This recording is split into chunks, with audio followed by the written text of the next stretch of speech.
The sweet, sweet sounds of another episode of the Social Distance Drinking Club. This time, we couldn't come up with a good wine pun.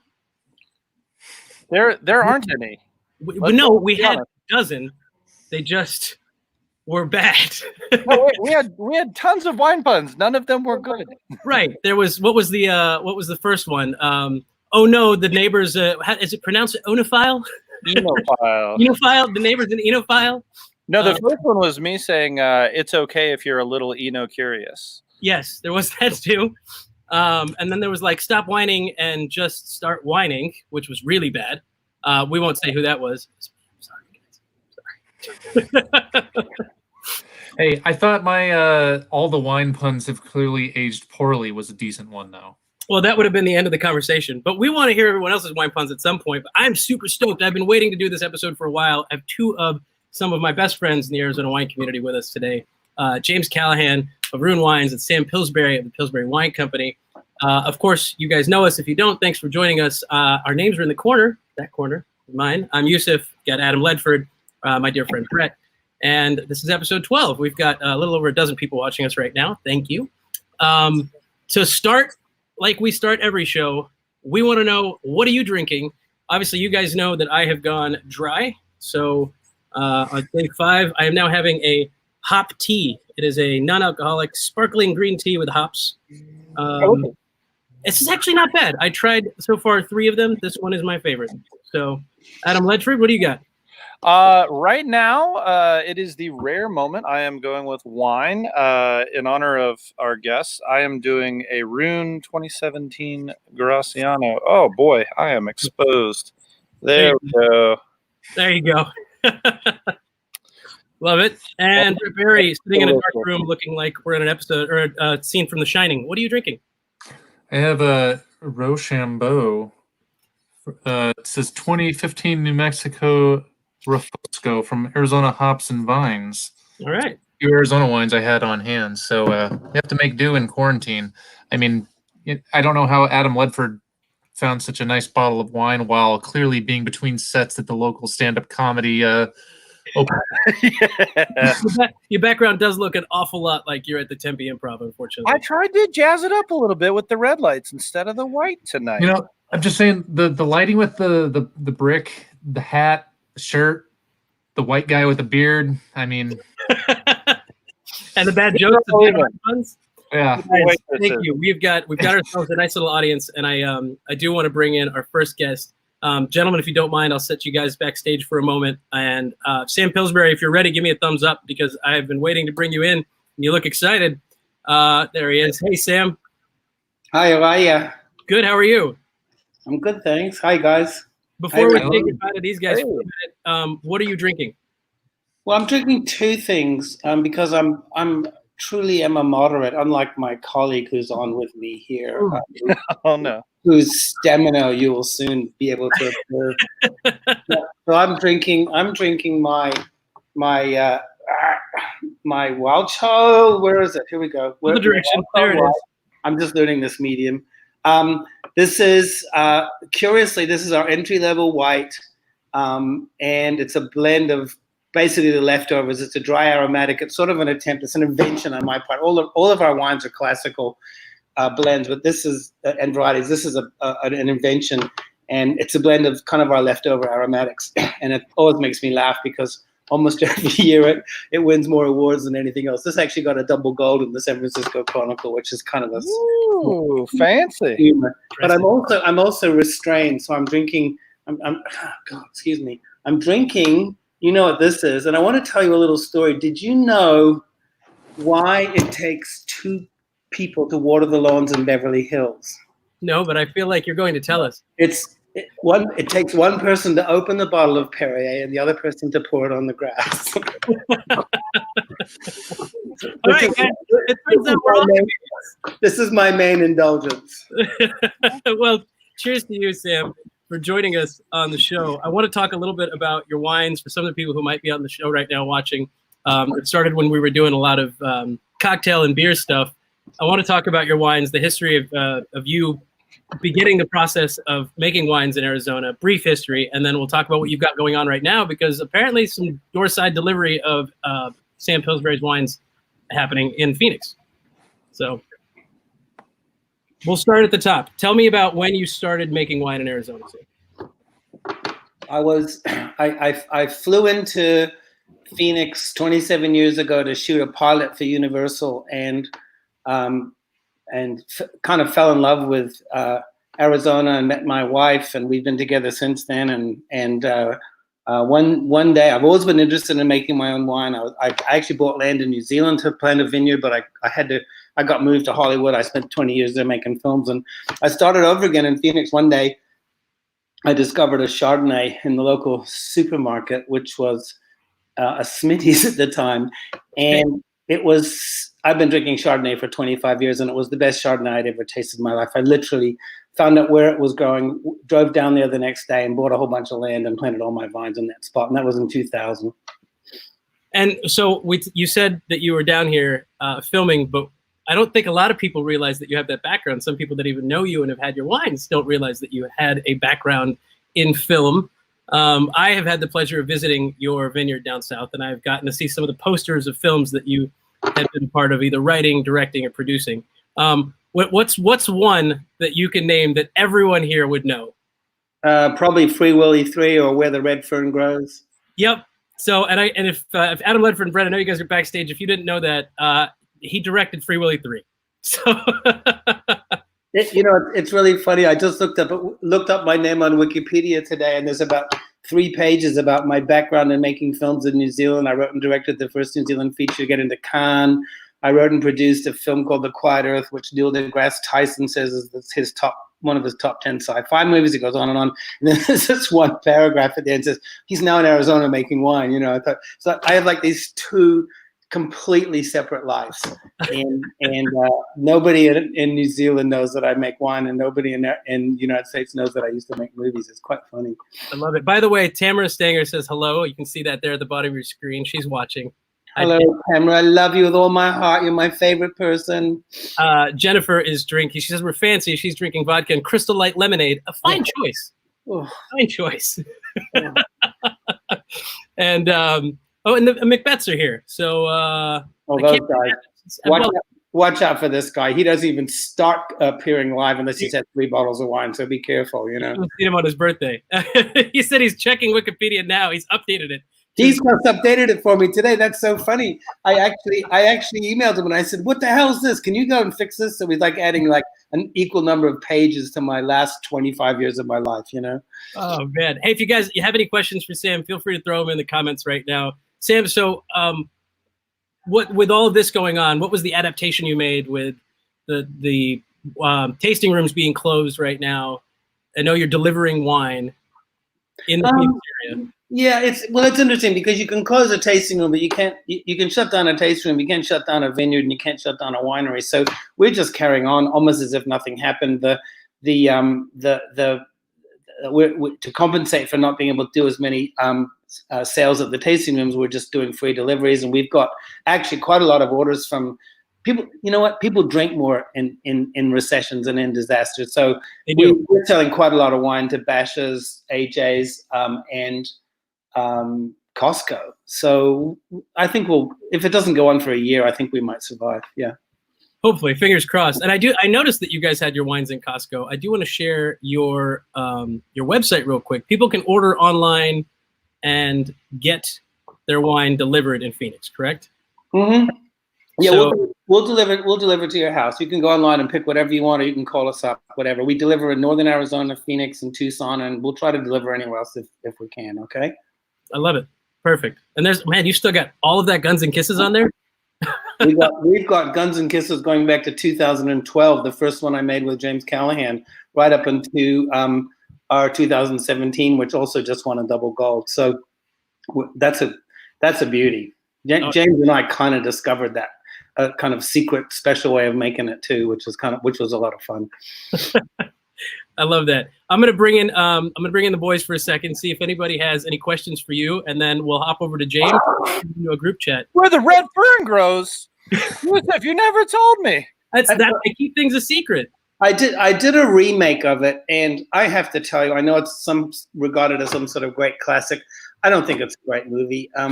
The most pleasure I had, I swear to God, was it's kind of locked into a certain pattern, and I added a whole lot of fun to it because the original version was just very kind of religious and sanctimonious. But I had another go at it, and it's okay. I mean, I think I've made better movies than that, but it makes you feel good. My wife can't even hear the opening credit movies without being overcome with grief and having and having to flee the room. So just by hearing the music, So, but I gotta tell you, it's got Chris Christopherson and Dave Matthews in it, and what a couple of sweetheart, lovely guys they are. We had a really good time. It's really funny at the wrap party. The caterers usually do a thing they call surf and turf. So we're having steak and lobster, and I was sitting next to Chris, and his wife and 2 kids were there. And I turned up and I said, "Why aren't you having any steak and lobster?" And he said, "Let me tell you a story, Sam. We're having a barbecue at my place the other day. And my kid said, 'Dad, why don't you have any steak?' And my wife said, 'Don't worry, kids. Your dad's had more than his share of everything.'"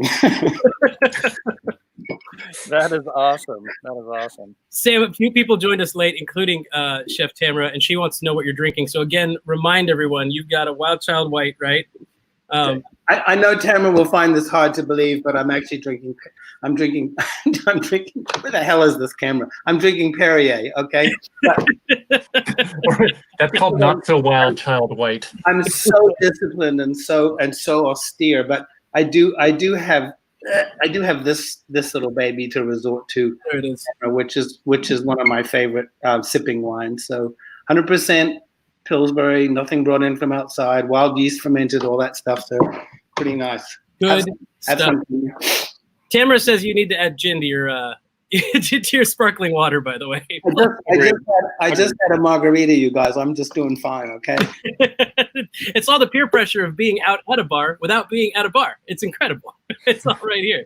Got to make your own bar in these times. Exactly. We're Brett, virtual enablers. It's fine. It's fine. Any questions for Sam? I'm going to bring in. I have a fun question. Sure. And a real question for you, Sam. I pulled up your IMDb page without cheating. What is your one credit as first assistant director on IMDb? Well, I'll tell you about that story. See, when we started making films in New Zealand, nobody had ever done that. So I had my own company, making mostly documentaries and some commercials. But I wanted to make a feature, and I was working on one. And my really good friend at the time, Jeff Murphy, who died last year, was making his first film, and he asked me to come and be what we call the first AD. The first AD is the guy who organizes the shoot and does all the crowd stuff. And what I did on that movie was, it's a car chase movie. I did all the car chase stuff. It was fascinating because I'd never worked on a feature before, so I had no idea how to do the job. But then nobody else on the film had either. It was literally everyone's first movie in New Zealand, and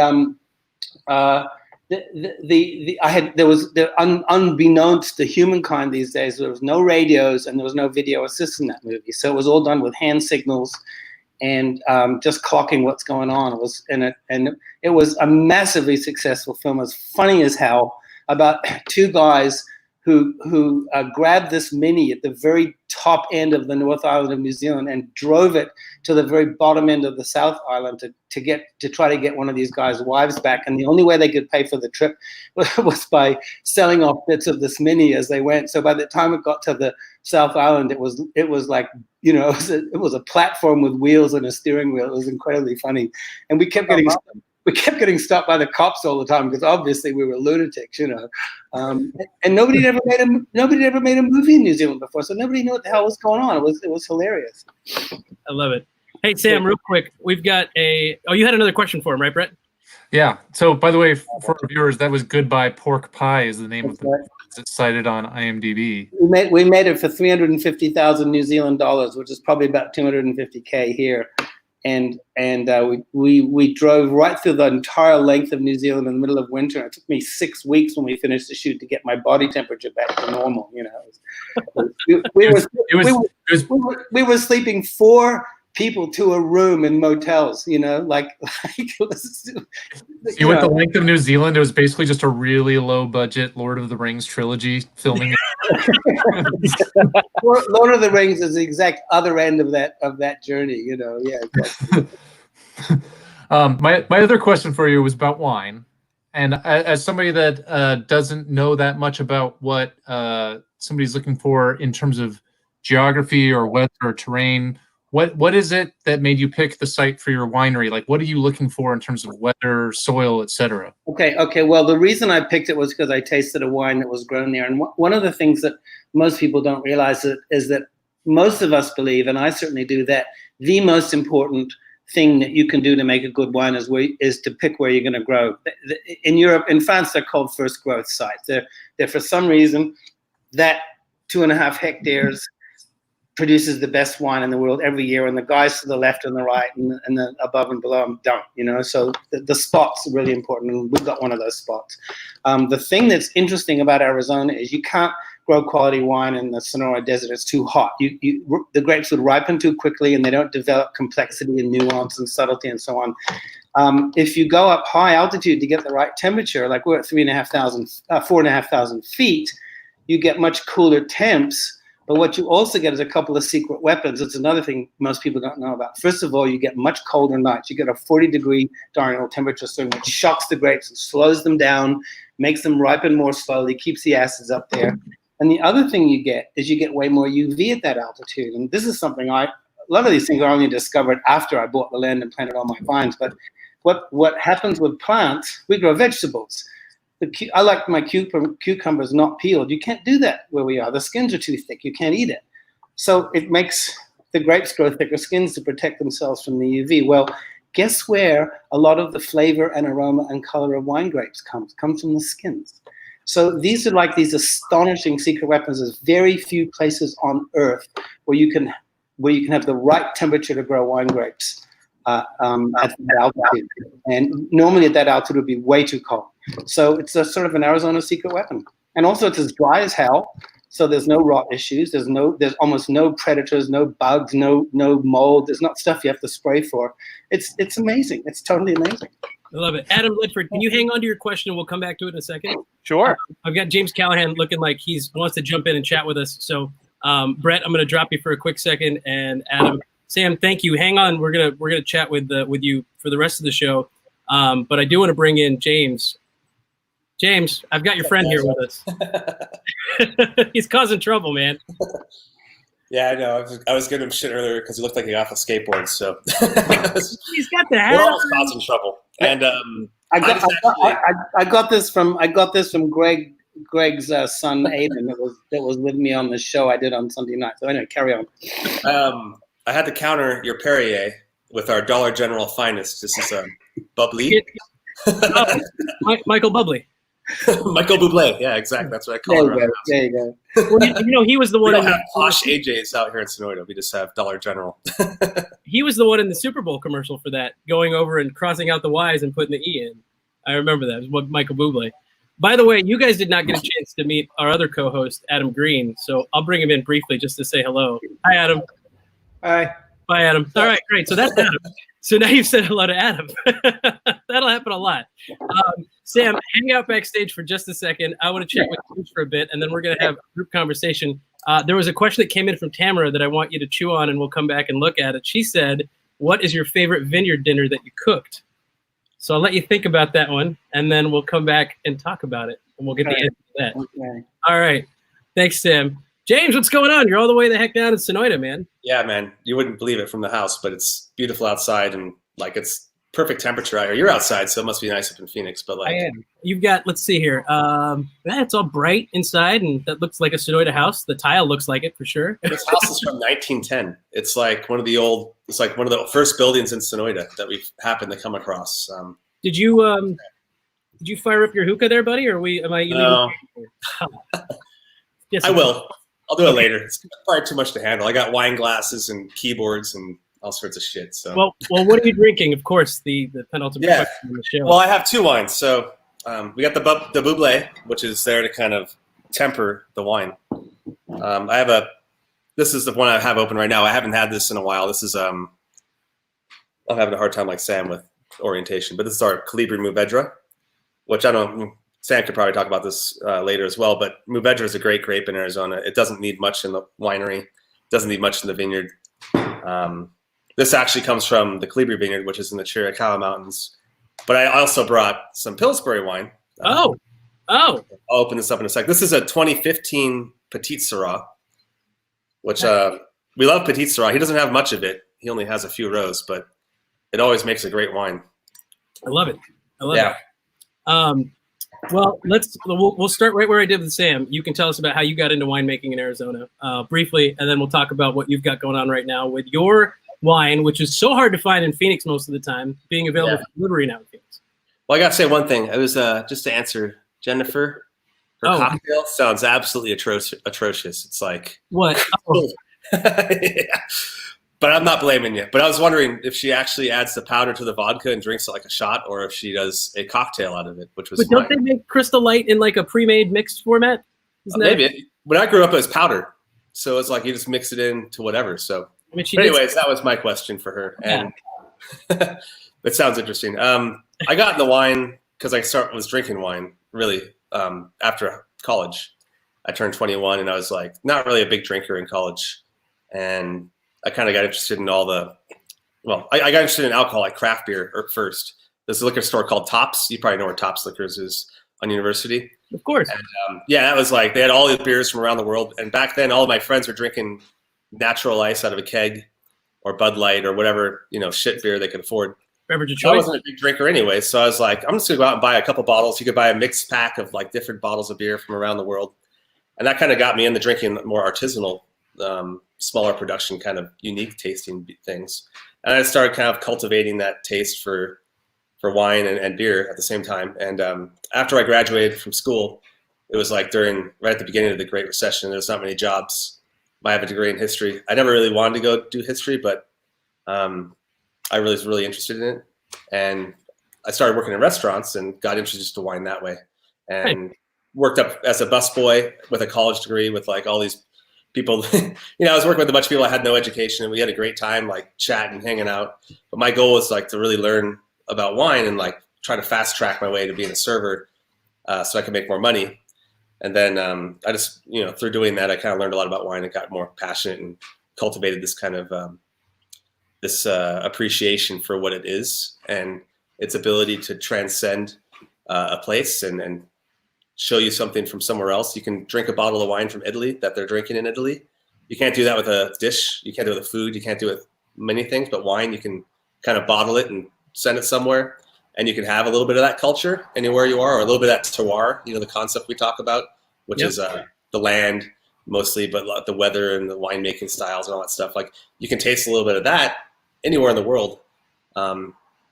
And it's great to drink with friends, and I'm not going to sit here and go on about wine because we all know we love wine. So it's okay. I do want to point out. So Adam Ledford earlier did go wine shopping, and you can see here he went to Caps and Corks and picked up some of your wine. Look at that variety we've got at Caps and Corks. And nice. Let's see if we can find the. He went fully masked, by the way, so ready to rock. And there was your wine sitting there on the shelf. He was excited to find it. I just dropped those off last week. So, and Adam, I'm gonna pop you in real quick to tell us about that trip out there. Yeah, man. So full disclosure, I occasionally help out at Caps and Corks, so it is my local stomping ground as well as just close personal friends of mine of the Hammets. So the selection is always geared towards Arizona wines, and it's always great when we get a shipment in when you guys drop it off, just because people are thirsty right now, and they're thirsty for the craft beer. But oh my God, like the wine selection just looks like it's a war of attrition after like 2 days after a shipment. So I was nervous that we weren't even going to be able to have anything left by the time I got over there today, but they had a couple bottles left. Awesome. James, I know we want to talk a little bit about what you've got going on for delivery up here, but real quick, as questions are coming in, tons of them are coming in. I'm trying to keep track of them so we can go back to them. Ken did ask a question that I think all of us would love to hear, and this is one of the things I think you and I have talked about in the past. I know that you have an affinity for beer. We talked about that a moment ago, but also things like some of the wild fermentation that happens at Jester King. So explain wild yeast fermentation and the application to wine there. If you Well, could. yeah, for like what happens with beer, wild yeast fermentation, like most Belgians are like primarily there. And for beer, at least, I'm just gonna say this really quick. Like the pH is a lot higher, and the higher the pH, the more microbially unstable the beverage is. So when you do a wild ferment, more negative types of yeast strains or bacteria will take hold in the fermentation. With wine, we're kind of lucky because the pH is usually a little bit lower. So yeah, so we usually deal with mostly Saccharomyces, but although we can have some issues, going back to like why I like it so much, I think it imparts more of a rounder, kind of richer mouthfeel that the wine wouldn't have otherwise. We make wines with commercial yeast. We make wines, well, not for Rune, but for other clients and stuff. And in the past, I have at least 10 years worth of it. And they create wines that are very angular, very like direct. Like, so you have something that's like really strawberry, something that's really cranberry focused, something that's blackberry, or they bring out lots of tannin or whatever they do. You can kind of get yeast that are custom tailored to get a result every single year. And with wild yeast, we're always cultivating, at least at the beginning, what's in the vineyard, trying to keep it separated, isolated. And the results end up being slightly different every year, but always very complex and excellent. We haven't had any problems with that yet. Well, we've had one or two problems along the way trying to figure out how to do it properly, because I never, in any of the experience I had, I never had any wild yeast fermentation experience. And like the Guns and Kisses Sam was talking about, the 2012, we kind of, we wanted to make a co-ferment of Symphony and Syrah. And we set the Symphony aside to kind of chill because the Syrah wasn't ready to pick. It started fermenting and we added it. It was raging in fermentation before we even had the chance to inoculate it. And it turned out to be like one of those beautiful mistakes. And a lot of those things in winemaking and in life actually happen by mistake. I'm sure Sam will talk more about that too. But as far as wild yeast, so it's like not many people do it in the world. It's probably about 99% of the winemakers out there right now are doing regular fermentation. We also have this movement called natural wine, which is kind of like total non-interventional. And we don't consider what we do natural, but we're very, we don't try to use the marketing buzzwords, but we make wines that are very naturally made, if that makes sense. But we're not going to let the wine go to vinegar or have problems. And I think a lot of people kind of see this wild fermentation thing as this whole like it's healthier or whatever. It's not necessarily healthier. There's nothing. It's just all about bringing out the complexity of the site, complexity of the microorganisms that live on the grapes. It's about having a slower fermentation. It's about having something that has a little bit more terroir. Going back to that concept we talked about earlier, like something that has more liveliness from the site versus things that we're buying from a store shelf and adding to the wine. And then yeast is, when I first got in the wine, yeast was not really my biggest focus. I didn't really see the difference. And now after 15 years of making wine, or 14 years, I can taste every single barrel.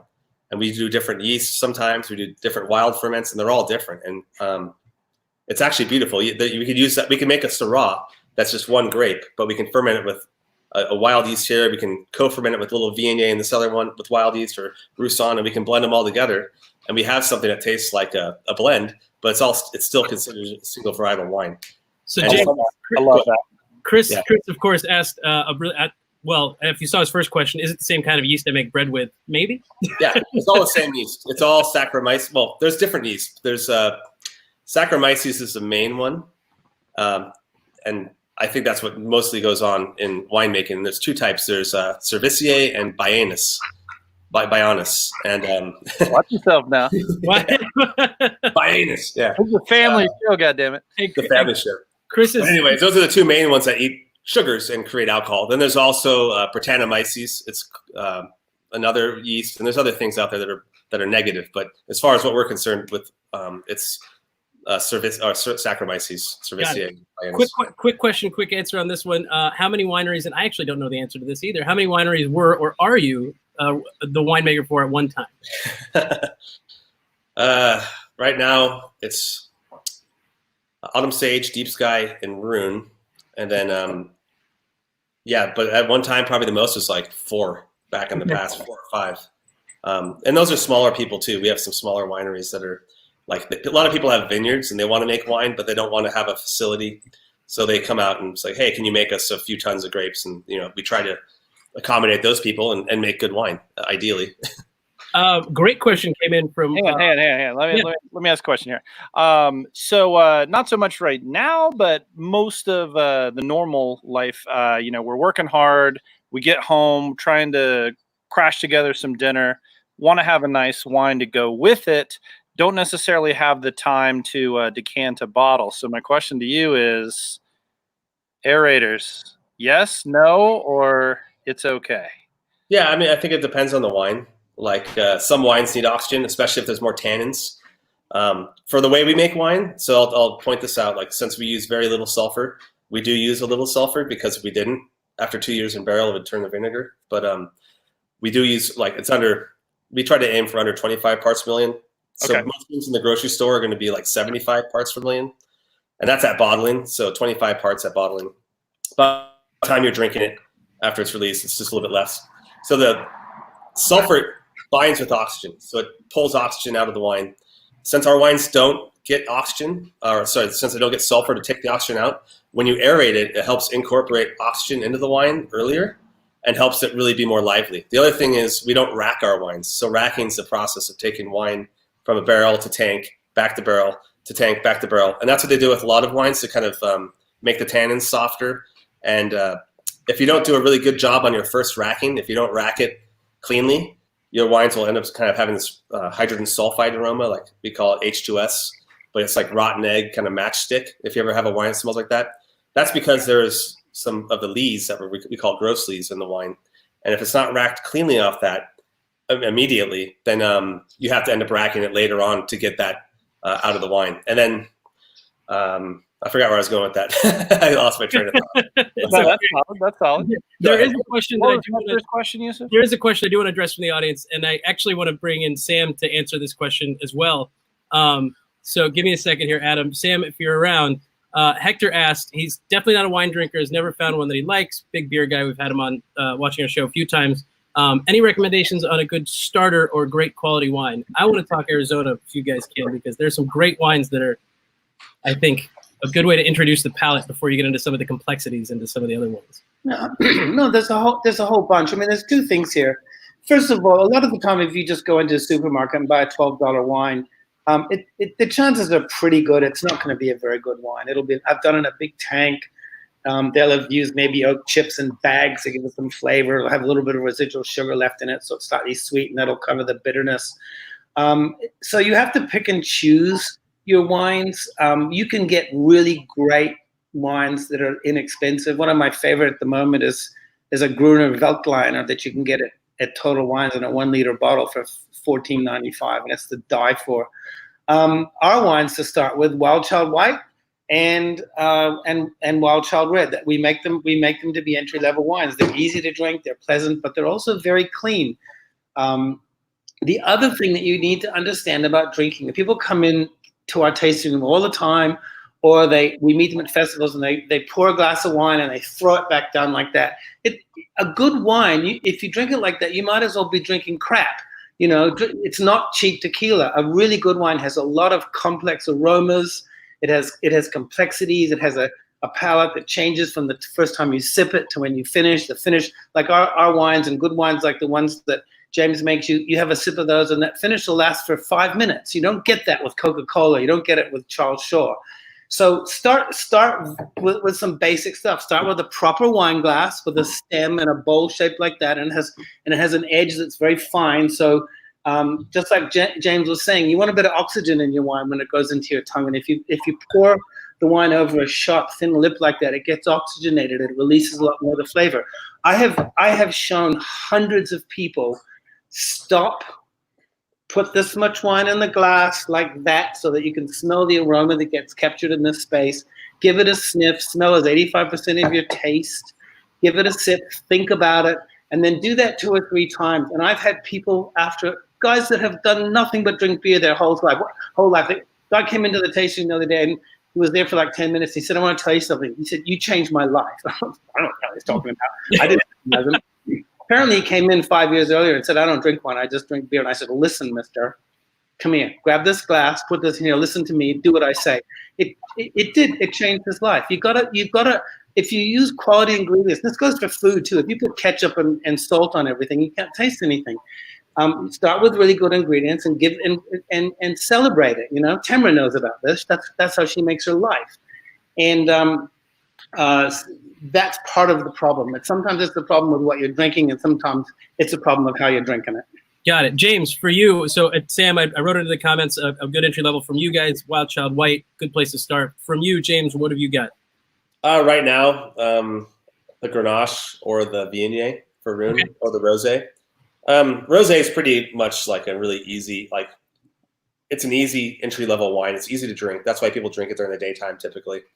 And I feel like Rosé is probably there's no tannins really. It's a white wine, but it has a little bit of color to it. It's fun. It's light. When you get into things that are a little bit more heavy, then people start to have more opinions on it. And people don't understand the word dry. So if you got wine tastings and they're like, oh, I'll take something that's dry. And you're thinking that like all your wines are dry, so you give them something and they don't like it. Or they don't want something, I'm thinking they don't want something sweet when they want something dry. But people think of like Chianti or most Italian wines or old world wines where they have this kind of dry and tannin. And there's a lot of problems with like just trying to recommend wine. There's Rosé, you say? Sorry, Rosé, you say?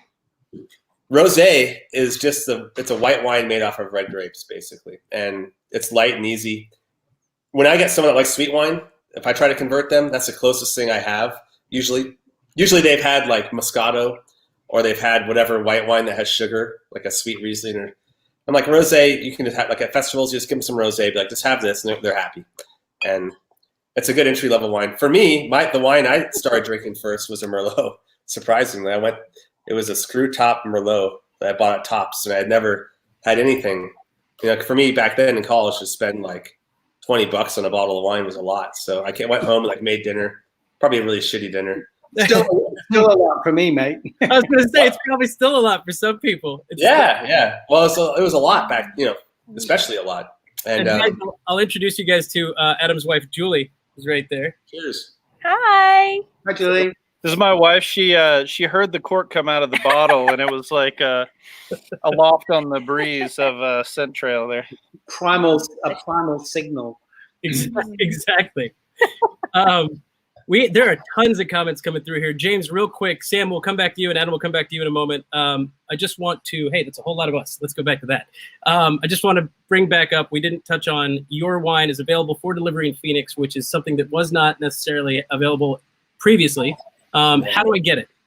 It was always available, but like through our website. And, we've had with this whole virus shit, we've had to really change the way we operate our business, which is something we should have done a long time ago.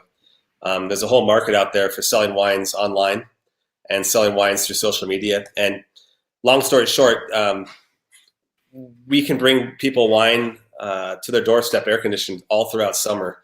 And it's free shipping. And yeah, it's great. These are things we've had to explore now out of circumstance, but we probably should have done it a long time ago.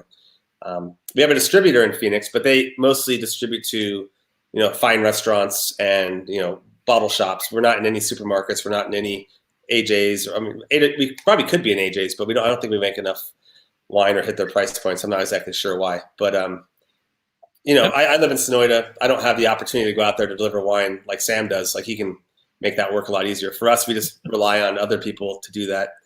But yeah, anyways, if you want to buy wine, we have it. It'll get to you every Thursday. We have deliveries going out to Phoenix all throughout summer. No, it doesn't matter what the temperature is, doesn't matter weather, traffic, whatever.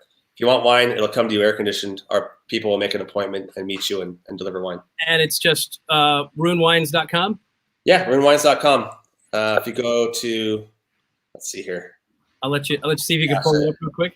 Hey, there is a good question for both you and Sam that I want to get to in a second here. So Sam, I'll bring you in, but also Adam Green, you're back there. I do want to bring you guys in to chat with these guys, and I'm going to step away for a moment. But before I do, I want you and Sam to quickly address this question from Ken Colburn. What was the first aha moment for both of you? James, we'll start with you. Your aha moment where you just Everything clicked. For what? I'm assuming for winemaking or your aha, I'm going to make wine. Yeah, I mean, I was lucky enough back in 2007 to be living in Tempe, and there's a lot of aha moments. I'll be honest, it's not just one. It's like constant things that happen. But for me, it was working in 2007 in Tempe as a server, and I'd been researching online about this urban winery that was opening up in Tempe called Pure Vine, and I was like, I could go there and learn how to make wine, but it costs like it was basically set up for rich people to like go in and like have their own wine label and like they put their little name on their label and they can show all their friends at like their polo matches or whatever the hell they're going to do. But for me, I was like, I would really like to do that. I was like, $5,000 to like start and like maybe another $5,000 after bottling. So it's like 10 grand for a barrel for 24 cases of wine. I had no use for 24 cases of wine. I liked wine. So but I had it in the back of my mind, and I was working at a restaurant, Cafe Boa in Tempe, and the winemaker from the winery came in and asked the owner if anyone there that really liked wine would like to help out with harvest. And the owner from the restaurant, Jay Wisniewski, came in and brought me aside and met. I was busy waiting tables, and he sat me aside with this guy, and I had a job in like maybe 30 seconds. He's like, "You're hired," and showed up to work and started making wine. I would not be here now if it wasn't for that. So not really an aha moment, but just like a necessary moment in my life to be where I am. And there's lots of those too. Like you don't get to where you are. Sam hasn't gotten to where he is without a lot of that type of luck and hard work and little moments in life that you look at every situation, you take what you want and you go. Well, definitely a series of progressions for me, but I think the aha moment for me was really quite distinctive. It was back in 1960, which was probably before most of your fathers were born. And my family emigrated to New Zealand from the United States. And at that time, it was almost impossible to fly that distance. So we went on an Italian ocean liner, which took several weeks. And every night, I was 13, every night for dinner, they put a carafe of Chianti on the table. And my parents were quite liberal. And I always had a glass of this red wine. And I'll just never forget the joy of taking that glass of wine and holding it up to the light and seeing the light strike through this red, beautiful red liquid and gleaming and the smell of it and sipping it and getting a little bit heady. And that wasn't when I decided to make wine, but it was definitely decided that this was something I really liked, and I'll never forget those moments. Love it. Thank you for answering that question. And great question, Ken. Thank you for the question. I did laugh at one of our co-hosts, of course, Brett Barry, said his first aha moment was when he saw Take On Me on VH1. Thank you for the horrible pun. Guys, there's a bunch of people still here live with us right now. If you've got more questions, comments, anything, ask away. We've got these two guys at our disposal for it. The whole wild yeast thing is a really big deal for me. James and I think we first started that together when we were working together making wine. And but it was funny. The reason I started out doing it was more for ideological reasons than for aesthetic reasons, because I had no idea what that would transpire into.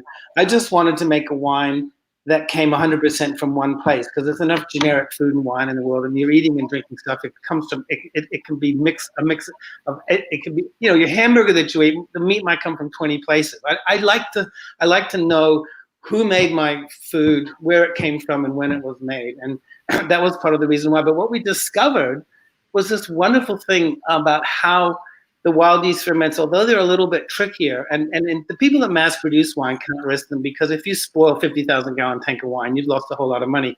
When you work at the kind of barrel levels that James and I work with, I don't, we do almost everything in barrel. It's like 59 gallons. So we can experiment, and we worked out how to do these wild yeast safely. But what we've discovered, and we've done a lot of blind tasting lately, because we do parallel commercial yeast ferments too, to keep a track of where the line is. And when late last year, I blind tasted about 20 barrels of wines, and I wrote down my favorite wines in each case, and with every single one, my favorite red was the wild yeast fermented Mourvedre, not the commercial yeast fermented Mourvedre.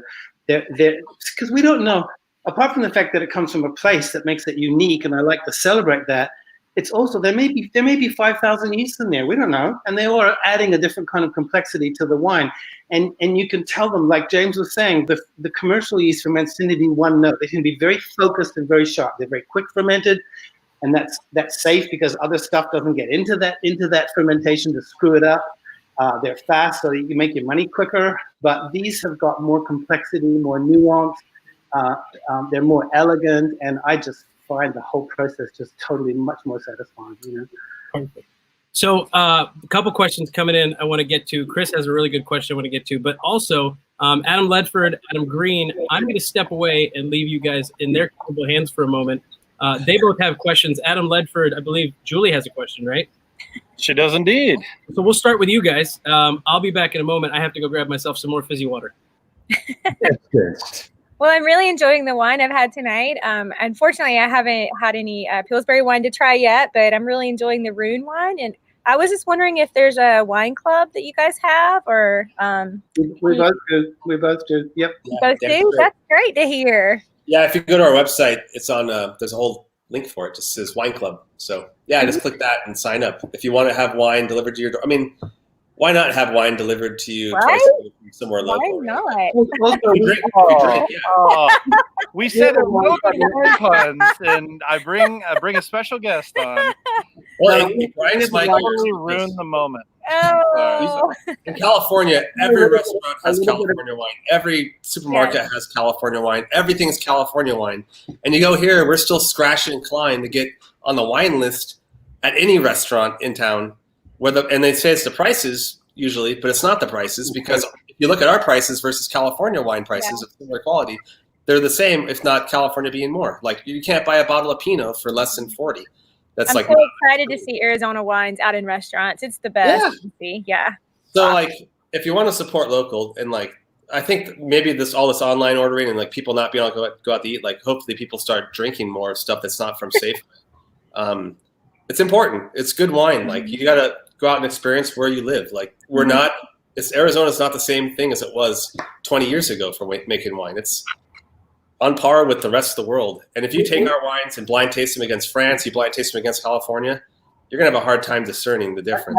Absolutely. And something you should all know, too, is that there's a whole bunch of wines being made by people in the state. And James and I, a couple of them, we're winning some of the top awards in the country in blind tasting. So That's wonderful. Yeah, there's this bigotry about Arizona wines because somebody drank a glass of Coca-Cola 20 years ago. The other thing is, all the wine media is controlled in California and Washington for the most part. So everything we do is like second fiddle to them. We have zero wine media in Arizona. So they run that and they publish stories and they promote things that they want to promote. And we're it's not like Arizona's alone. There's Texas, there's Virginia, there's a lot of places that have great wine, but they can't ever get out of there because, unless the media really embraces it, unless America as a whole embraces these newer regions, and they enjoy the wines from there. Like, the wineries will never get large enough to like distribute that far. And it sucks, like Wine Spectator just reviewed a bunch of Arizona wines and gave everyone scores in the 80s and below. It's like, you can taste these wines against These are California wines. I've made wines in California that scored in the high 90s. Back in 2011, the wine we made was number 1 on their top 100 list. And they're like sitting here scoring our wines in the 80s, and it's all because it's from Arizona. It's not blind, guaranteed. But it's not happening everywhere. Like the San Francisco Chronicle is giving a whole bunch of us best of class. I mean, but the Chronicle has like best in class between $21 and $24. Best in class between $24 and $27. Not for Malvasia. There's only one Malvasia. Yeah, maybe. I don't know exactly what's going on. There's so many categories. So there's been a bunch of Malvasias that have got best of class. At least 4 wineries, and me and 3 others have actually got those. So it's not always like that. I know they've got a lot of categories. Chardonnay or maybe Cabernet. Like 15. Yeah. So guys, how do we make the biggest splash? How do we enable change? Is it media driven? I mean, is there some sort of groundswell? I mean, Social Distance Drinking Club obviously is going to give you guys a bump in your sales. That's clear. But outside of that, what else can folks be doing? We have to be discovered, and we have to be discovered. I remember when I first started this 20 years ago, someone asked me what I want, what did I need? And I said, I only need 2 things. I need a whole lot of money, and I need a 96-point review from Robert Parker. Because that's what would have made the difference, and that hasn't happened to us yet. That kind of class or status of reviewer to make us a discovery. And once we're discovered, it'll be a celebration because everybody likes to discover the new, hot thing. But it's not really happened yet. Not totally. What about product placement in movies? Have we considered, kind of Arizona wine? We need the wine drinkers and the wine reviewers to really appreciate what we're doing, really. And the big wine reviewers and people that are influential are not in Arizona. And there's some younger people that come out here traveling and they taste our wines. And Sam has entertained a few of them. I know I have too, but they're not big players in the game. They're small. They're up and coming. It's like planting a seed and letting it grow kind of thing. These people aren't the ones control. And you can't take some curmudgeon guy that's in Napa that's used to drinking wines that are 100% new oak and just having his palate taste like cocoa and chocolate the entire time. Tastes like a fucking barrel. You can't have them come out to Arizona where things are mostly neutral oak and more lean, maybe not more lean, but more focused and dusty and earthy, and have him be this is great. It's against what he's learned his entire life, and I don't blame him. But it's also you can look at people from elsewhere. They're always going to look at someone else from elsewhere and be kind of unsure about them. And that's just the human species. You can't really beat that. And also wine is pretty much in the grip of conservatives, the kind of people who have wine cellars and can afford $250 bottles of wine are not, 24-year-olds straight out of college. So that's part of the thing that we're against. I don't think we should worry about it. I think we're making great wines. I think we should keep doing it. And I think one way we'll be discovered as long as James and I can get through paying our bills every month for the next few years, we'll be okay, but they're right up there, folks. Absolutely. Oh, by the way, I do have a rosé too. Just thought I'd show you. Very nice. Very nice. Adam Green, you had a question, right? Well, it's more of I guess there is a question, and kind of like Hector, I'm more of a beer guy than a wine guy, but I have gone to wine festivals. I have had wine. My fiance's often bringing wine home, and I enjoy it. But I think part of the reason why I have a hard time getting into wine is because it seems so intimidating in terms of how many styles. And it's wine just seems fancy. And you're shaking your heads. I'm sure you're don't be intimidated. No, but it's how you approach it. I mean, art and wine in our culture have been seized and are in the grip of a lot of pretentious people who try to make you feel like an idiot because you don't understand it. You come to my tasting room, you come to a festival where I'm at, I'll pour wine for you and help you how to understand how to drink it and enjoy it. It's got nothing to do with anyone being smarter than you or you being ignorant or anything. It's just about it's not like a hot dog that you put ketchup and mustard and pickles on. It's a little more different than that. And you can come to terms with it, but you just have to think about it a little bit. That's all. We in our company, what we strongly believe in is that wine is there to enjoy and give you pleasure, and whatever you like is what you like, and that's fine. And here's a way to start getting into it a bit more. It's not a big deal. The English language is intimidating to people that come to America, right? It's a really difficult language. It's hard to learn, hard to really master. Wine's the same thing. You can, and I'm not perfect with the English language. I can continue my entire life and learn new vocabulary. I can keep adding on that, making layers, writing novels, whatever. I can keep doing it, and that's what wine is. Wine is something that's might be intimidating in the start, but there's no level of mastery to it. Even if you call yourself a master sommelier, you're still learning. And I don't know everything, but that's really what attracted me to it. I like the idea that I'm not going to be handed everything in a book. I want to be able to learn. I have a follow-up question to that. Yeah. I'd like to hear you guys' perspective on that, to Adam's kind of intimidation from pretentious people. What % of the pretentious comments you hear in wine tastings in terms of tasting notes are absolute bullshit? Because I feel like a bunch of people be like, "Oh, I get notes of plum and pepper." And we strike these all the time. I've given all of my staff permission to, when one of those people comes into our tasting room, they can tell them to fuck off, and they really like that. We had a beauty the other day. This guy came in and they were pouring him Viognier, and Viognier is a Rhone grape. It's a white grape. It makes a white wine. It's called Viognier. And he started saying, "Oh, the pH on this is way too high," and he started using all these terms that my staff didn't understand. And he turned to one of my staff and said, "What grapes are in this wine?" Hey, Sam, you know what you should do? You should say, when somebody's being a jerk like that, you should be like, No, I think I smell the bianus yeast. Assholes. James has a patent on that one, you know.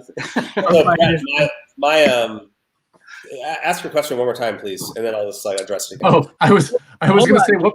Oh, go ahead. Yusuf. I have to put this up before it gets lost in the comments, guys. You have officially sold wine because Hector asked you guys that question earlier, and 2 from Rune and 1 from Pillsbury. Just now, Hector went and made a purchase. So there you go. So Thanks, this 2 hours is going to be worth my while after all, is it? There you go. Thanks, Hector. I appreciate that. Go ahead, Brett. I just thought that was neat. Yeah, just restate these. I just want to hear it again so I can answer it. Yeah, it was you part of the intimidation, I think, for people that are not, that are new to wine. Yeah. Is hear people talking about like, oh, I'm getting the tasting notes of these things. And my question is, what percentage of those tasting notes from those people? Yeah, I know. I had an idea. I was just waiting for Sam. And I think when people start to learn a little bit about something, they know more. Let's say wine. So let's say you know 10% about wine or 5%.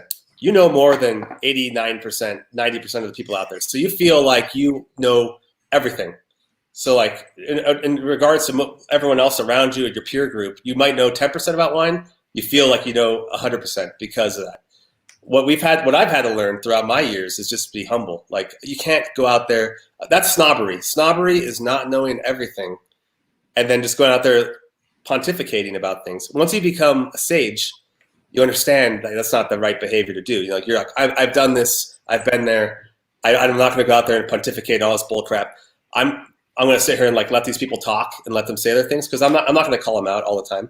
But like and it's also a personality trait. Like some people feel like that's how they kind of like, this is who I am. This is what I know. And but the reality is like it's not easy to learn everything about wine. So even if you have snobs. The fact of the matter is they don't know everything about wine. People that know everything about wine are not going to be snobs, guaranteed. They're going to be eloquent, beautiful people, most likely, that you probably want to sit down and have a glass with, not a stuck-up ass. And beautiful. And learn something from, too, because it's wonderful when that happens, and then those people are full of knowledge. Listen, you guys know what it's like. You're sitting there in a room in the Tate Gallery where there's 4 Rothkos and 3 people come in and look around and say, my dog could do better than that, and they walk away. Well, sit down and spend some friggin' time with it, folks. It's the same with wine. Learn how to break it down. We would go to like wine tastings back when I worked in California with a bunch of so everyone there is like all in the wine industry, all my friends, and we go to like a tasting. Someone's house had a party. There'd be bottles of like first growth French wines, DRC, Burgundy, stuff like that, and everyone would just be raving over those wines. Like, oh, these wines are so beautiful. These wines are so great. Are the wines that great? I don't know. I don't think they do that great in the blind tasting, but people love the fact that those wines are recognized, are famous. And going back to the previous point, like why Arizona wines maybe haven't got there yet. We have zero fame right now. We don't have hundreds of years of lineage making wine. And it's all part of snobbery. It sucks, but it's part of an up and coming wine region. Do you guys recognize this name by chance? Because I know who it is. And I think you might. No. But it is Dwayne from the Breadfruit. I know him well. In fact, the answer to Tamara's question was a meal that I cooked for Dwayne and Danielle Leone, and then Todd and Michelle from Rumline up the road. And I cooked a stuffed chicken with oranges and thyme and roasted it in the oven. Fed them all that dinner, and it's just a very, very simple dinner, but they were all there, and that was the first time I fed all those people. It was great. Those are some kind words to say about Dwayne when he said you're a fraud sage. That's what he called you right there. He said you're a fraud sage, Sam. A fraud sage? Yeah. When James was saying if you're a sage in wine, he called you a fraud. I never pretended to be anything other than a fraud. Dwayne, thank you for joining us. I appreciate it. I'm waiting to try some of his ginger beer. I've had it before, but I know they've got a whole bottling line done, so I'm excited for that. Brett, anything you want to add real quick? I think that's really great feedback from you guys in terms of people that want to explore wine. Because I feel like for me, as I've gotten more into craft beer, it's funny. I feel like people look at me in like a beer snob, and it's like the more I know, the more I realize I don't know, right? And it's like, hey, I know a decent amount, but there's, levels and levels of knowledge beyond anything I could possibly hope to grasp. And I think that's a useful thing for people to kind of have that perspective. And, it's find the things you like and support it, right? Absolutely. And the thing about craft beers is they're almost always 10 times more interesting than Bud Light, for God's sake, you know. I mean, Bud Light has its place, apparently. It does. Yeah, I'd rather not drink Bud Light. I know we splashed up your page, Sam, and James, I've got yours right here, which shows that beautiful view out there. And I love that you've got this labeled Breaking Bad here. But there you go. That's back when I was younger. You're younger. Gorgeous views down there if you go visit him. And same at Sam's place. I had the pleasure of actually being able to go down there and sit down for a meal back when Bonnie was there. She rest in peace. That was a good time. That was a lot of fun. Those are good times. Indeed. There are a ton of questions that came in, by the way, while we've been chatting. And Adam Ledford has one. So, Brett, I'm going to pop you out real quick. Adam, you had a question. So just because a lot of the questions in the comments were leaning towards pairings, a lot of times, I mean, there are so many articles about pairings. There's some fucking college intern writing a BuzzFeed article right now about the top 10 wines to pair with, chicken and fish. But like, what are your thoughts when it goes there? Like, I always came from the school of you either go for a home run and you risk a train wreck, or just don't bother. It's like, stay safe and be boring. Fuck that. Like, let's get interesting with it. Like, what are your thoughts on that? Like, what do you like to pair that kind of surprises and delights for people? I cook a lot. I really came to wine through food, actually. So the first thing is there's no rules. I mean, the one rule that exists is that have white wine with fish and chicken and have red wine with meat. And, more or less works. But there's a huge difference there. And I'll never forget this story of one day years ago when I was making film in my house in LA. I was cooking a curry, and I thought I had some beer in the fridge because beer always goes really well with curry. And I opened the fridge, and all I had was a bottle of rosé. And I thought, this is crazy. This isn't going to work at all. I mean, it's delicate, it's fragrant, it's not very complex. I can tell you that pairing was an absolute killer. Don't be afraid to try stuff. One of the reasons that worked was because rosé is never a great wine, but it goes with everything because it's delicate. So you can have it with pan-fried snapper, but it's got good acid and it's flinty, so you could actually have it with barbecue. It worked great with curry. So I mean, use that basic rule to start with, but don't stick with it. The more intense the food is, sometimes you want a more intense wine to pair with it, and sometimes you want a wine that breaks that intensity and fights it. Like something was really, really meaty and intense, and you have a really crisp white with it, and it cleans it, refreshes your palate.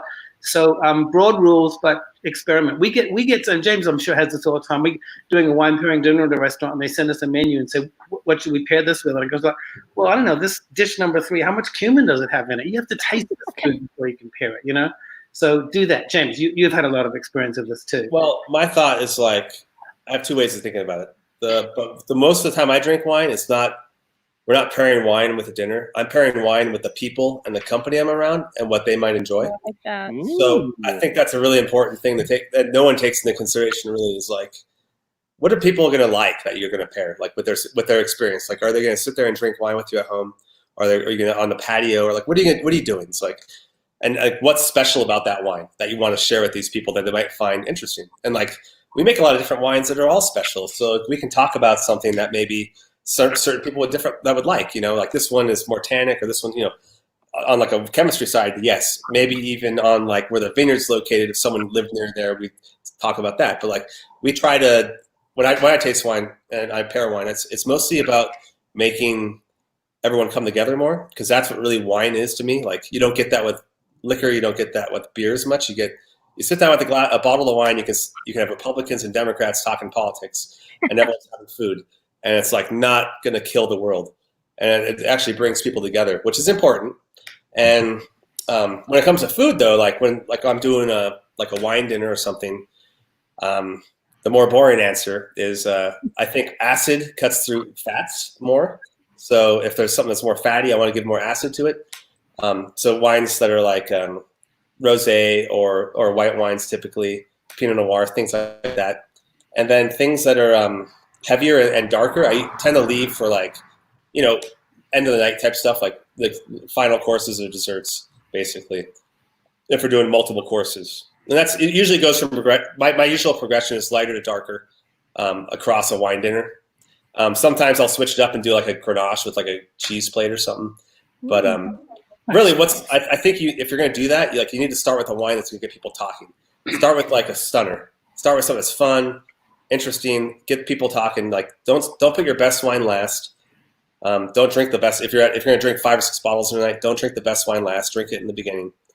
Have fun, and then sit down and have some dinner and talk, because like you want people to like really connect over something. I love that. It's all about people. Yeah, I love that you said that, because that was the whole concept. The reason that we started this, a little over 3 weeks ago, coming up on this is the 4th week, was the idea of the social distance drinking club was not about sitting around having a virtual happy hour, but to connect people who are sitting at home with some of their favorite local producers of wine, beer, food, and that's how we connect. That's one of the ways I connect. I go out and I sit down and have a meal and have drinks with people, and that's where some of the best conversations spark. So that is a wonderful answer from both of you guys. There are a ton of questions in here in the comments that we have glossed over. Do you guys have 4 more minutes? I know we came up on the 1 hour mark. Sam, are you okay to hang out with us for a couple more minutes? Yep. Cool. Hey, while Yusuf is looking for other questions, on that topic of pairing wine with personality, which varietal should we avoid serving to Yusuf because he's too loud and extroverted? Just, Thanks. Well, he ain't drinking nothing these days, so that's a question that doesn't make any sense. There you go. 5 more. That's very good. That stuff is great. It's great. Our dear friend, Ian Harwell, I bought half a case and he gifted me an entire case. So wow. I have a whole case of this. It should last me until next week. It's delicious. James and I dearly hope there's not too many of you people like you around, Yusuf. They're not good for business. So a couple of the questions that came up, one of them specifically for you, Sam, was from Amy Macbeth, and she was wondering which one of your wines you would pair with. It's supposed to say picadillo, a recipe that you shared with her. You know what would go really well with that, Amy, is our Grenache. I think it's kind of like really spicy and really complex. It won't bury the picadillo, and I think it would enhance it. But once again, try different things. I mean, I know since you have picadillo at my place, you cook a lot of it these days, so you should be able to find out the perfect one. But give it a try. And also give it a try one of the whites too. Try something like maybe an Malvasia. It's quite intense, and it'll go with the olives and the raisins that are in that dish, that sweet and salty thing. So see what you think, and then whatever works. Love it. Adam Ledford looks like he just polished off that bottle of wine, by the way. I'm guilty of that. Yes, indeed. Now, there's a question in here also from Amy about the backstory behind your tables, James. I don't know what table she's talking about. Labels. Oh, labels. Got it. I'm like, they're mid-century modern, some of these are. I'll tell you a backstory behind my table. I don't really know. Okay. The labels. Yeah, there's a huge backstory. No one ever. Well, a lot of people, like you guys probably know, that people that drink my wine a lot have seen all the label progressions. A lot of time and effort goes into making every label different. We have probably 60 or 70 different labels now that are all unique one-offs. And it's all just a story, and it's all just to have fun. Every wine we make is a representation of the vintage. Every wine we make is a representation of the vineyard. It's a representation of everything we put into that year.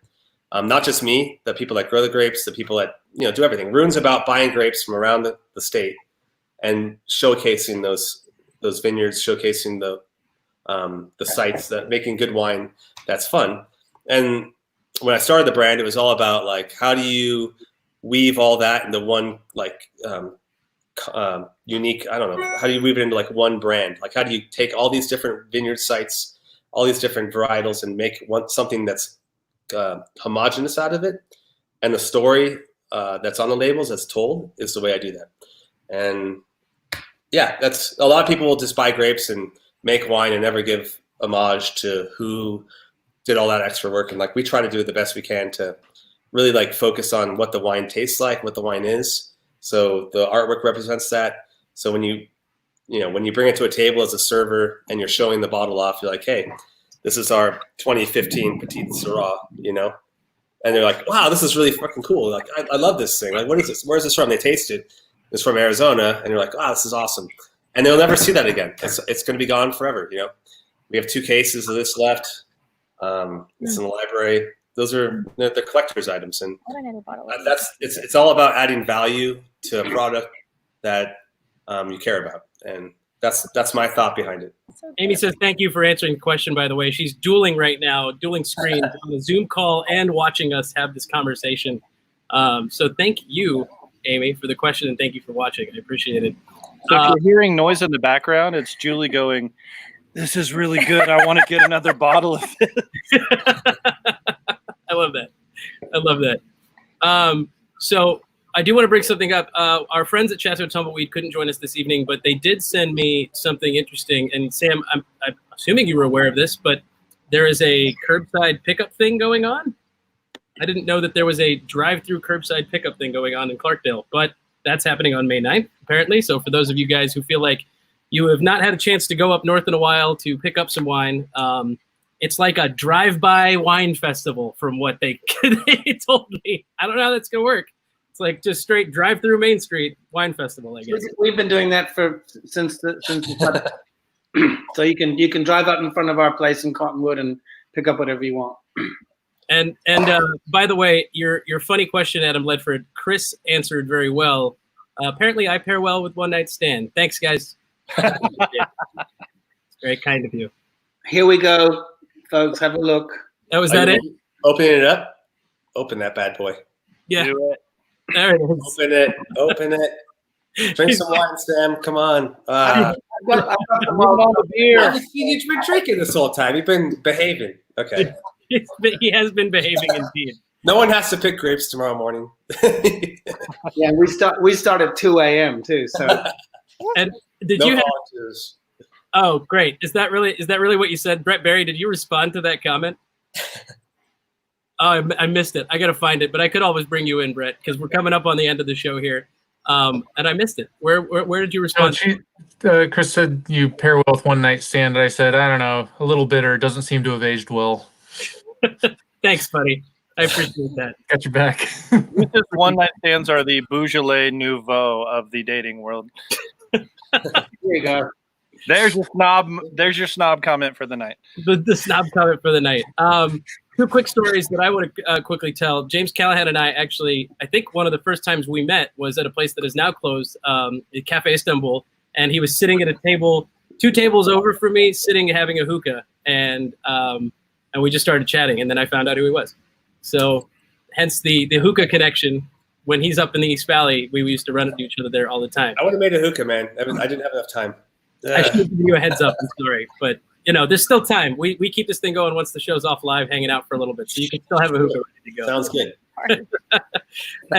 and Sam, I don't remember the first time we met Sam. I think it was with you came down to the vineyard at the invitation of Chris Macbeth. Yeah, when Bonnie was there, and we showed you around, and I made you dinner. Yeah, you did. There was lamb, actually, New Zealand lamb. There you go. Yeah, and it was wonderful. And then I gave you the keys to my, at the time, new BMW, and you drove it through. You took it off-roading, and you let me sit in the passenger seat with a full glass of wine. Well, I think you have to understand that cars, they're like people. They need to get fit. So if you just drive them slowly on paved roads, they never get fit properly. You have to drive them, hurtle them through rugged territory at high speed, and it's actually very good for their evolution. Fair enough. The red wine stains help bring out the character. and they're really good on leather upholstery too. So. Ups the resale value. It's fine. Fine. You just poured a beer, Adam Ledford. I do want to see it. And before we say goodbye to everyone here, I just want to doing Fuzzy Logic. Just dropped today around Tucson, but it's a peach IPA. Nice. Very nice. Love that. And James, did you open up something new? Yeah, well, I have the Petite Syrah, which I think is like, I don't know, this is one of the best wines I've made off of Sam's Vineyard. And it's 2015. And for some reason that year it had the best tannins. I don't know if you see that with your 15 Petite if you have done side by sides. But I love this wine a lot. 14 is probably the most intense one, and then big. Yeah. we've gone in slightly different paths. I'm picking my Petite Syrah earlier and earlier now. My 16 and 17s are like 13% alcohol. I just love that style, But the 14 is really intense, and the 15 is pretty. I feel like there's a balance. Like when you pick it too early, the acid's a little bit strong, and like some of mine, I don't know. It's like it's more lean, and like it doesn't quite get like the tannin development. The 15 has a lot of it though, and the 14 did too. But like the 16, it got a little bit earlier and earlier. It's a lot. It's not as intense for sure. It's also the vintage too. Like the 17, I didn't get 17. I got 18. 17 was warm, so I imagine it's probably pretty ripe. 17 is actually fine, even though it's only 13%. I mean, sorry guys, this is getting kind of arcane, but Yeah. also, fortunately, I'm great, but I tend to like my wines a little lighter than his, and I think that's bad. We don't all make the same kind of wine, And I'm experimenting with picking everything earlier and earlier every year. And I'm really liking what I'm discovering, actually. And the Mourvedre is the Mourvedre is tasting fantastic year after year. Which it's slowly every year. Yeah, the Mourvedre is great. That's the grape that's been the one that it's been harder for me to find the sweet spot for it. I think it's taking longer to come into its own. I think it needs more age. So we're experimenting more with Mourvedre. We're doing whole cluster. We're doing all sorts of stuff like that, in different and also co-fermenting to try to find what makes it really sing. And we're still discovering that at the moment. I feel like we could run another hour of grape varietals of growing conditions in Arizona. Easily. So I want to remind James and Sam, if you want, once we're done with this, by the way, all those questions that were in there, some of them we may not have had a chance to touch on, you can go back and just reply to those comments personally. Feel free to go back and reply to some of those guys. Well, that'd be awesome. One question for you guys. Like, what do you guys like drinking? I know, like, what do you like in Arizona wine? Like, you've asked us so many questions. Let's talk to you. Adam Ledford, do you want to answer that first? Yeah. Pick pull all day, man. I think it's one of those. Yeah, it's one of those varietals that just grows so well here, and it pairs with anything, or it just drinks on its own. Like it's my moonshine. It's got really good acid too. And one of the problems with that Arizona is the pH of the water and soil is a bit high. And Pickpool, and there's a couple of others that do well here too, like Malvasia. They go well with these conditions. So I totally get that. We're grafting some of our symphony over to Pickpool next year. So Brett, do you have a favorite in terms of Arizona wines? What you look for in grapes or varietals? Or I'm still too much of a newbie when it comes to Arizona wines because most of the stuff I've gotten from you, Yusuf, and they've all been very good. So I'm still kind of early on in my Arizona wine exploration, but that's also because I just don't drink wine that often. But it's everything I'm enjoying. And you haven't had a chance to come join us at my Rotary Club's event every year, the Grape Arizona Wine event, where James and Sam, hopefully things clear up by the end of the year, and we'll have that happen again in October. We'll be there, and you'll be able to taste as much wine as you want while you're there and pick something that fits your palate. So hey, Yusuf. Yusuf, can I tell you my favorite Arizona wine story? Was when Beyonce and all of her friends decided it was going to be a great idea to get matching sun hats from Nordstrom Rack, get some bikes, throw it on a rack, drive up to Cottonwood, and they could ride their bikes between all of the wineries and have a great fine old time and it not be 100 degrees out. And if you're really sloppy and lazy, you can just ride your bike up and down Main Street and visit 7 wineries that way, and you don't have to exercise or lose any energy. That way they wouldn't. If they'd done that, they wouldn't have burned the 7,000 calories they did that day. Underestimating all of that trip. He did, Adam. He sure did. Beyonce and all of her friends. We all heard it. Yep, I heard it. Beyonce and all of her friends. So my favorite, and maybe I'm just a sucker for this grape in general, but I've noticed it grows well here. And maybe you guys will contradict this statement, but for me, I'm a Grenache guy. So I don't feel like Grenache has enough presence anywhere else in the U.S. And Arizona makes a fucking good Grenache, and it gets zero respect. I used to think Syrah and Petite Syrah were the Arizona Reds. I think Grenache is the one that's coming to be. Yeah, Grenache is so delicate and nuanced, and it has this dusty character. and it's like good like red fruit character, but also dusty. Like you don't get that old world character in any other state in the U.S. And I love Grenache. It's great. It's just, it's a great food wine too. You know, it's a really good food wine. Yeah. Albarino. I want to say Albarino for me. Like recently, like we make wines from a lot of different things. And like what most recently surprised me was Albarino. There's not much of it planted here, but I made some out of a vineyard here in Sonoita. That's fantastic. And it's like, you know, Albarino is floral. It's like Viognier, but from Spain. Like kind of the best way. You'd like it, Sam. Albarino is fun. Oh, no, I know. Oh, absolutely. I love it. I have never had an Arizona one. But yeah, well, the Spanish ones are all mass-produced, like made in 300,000-gallon tanks.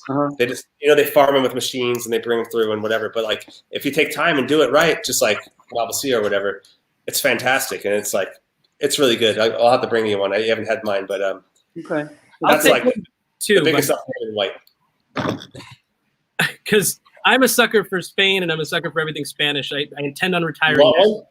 I've been to Spain 5 times now. I need that. Deirdre asked, I'm going to throw in one more question from the audience, and then we'll wrap this thing up. Deirdre asked, can you drink Grenache cold too?